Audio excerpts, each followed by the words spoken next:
Hello guys, তো আজকে আমার প্রিয় মানুষের সঙ্গে দেখা।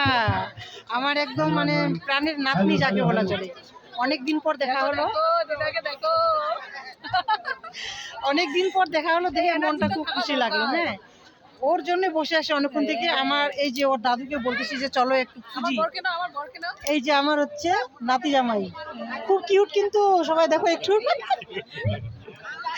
লজ্জা পাচ্ছে। হ্যাঁ, তারপরে এই যে আমরা এখানে একটু বসে আসি, আর এখন ওর জন্য অপেক্ষায় ছিলাম। ও আসলে এখন একটু মনটা শান্তি হলো। আর ওইদিকে দেখো, ওইদিকে সবাই বসে আছে, ওইখানে পাবলিসিটি কি হবে, পুতুল নাচ। ও পুতুল নাচ হবে। আমরা এখানে বসে গল্প করছি।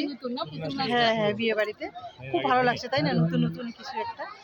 তো আমার নাতনি কিন্তু এখন দেখতে কিন্তু দারুণ সুন্দর হয়েছে।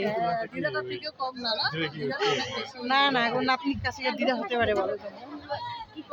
তো তুমি কিছু বলো। এই দিদাকে পেলাম আজকে অনেকদিন পরে, ভীষণ ভালো লাগলো। আর কি বলবো, এর সাথেই বসে আছি, আর কাউকে সময় দিচ্ছি না। আচ্ছা, বলে কথা না।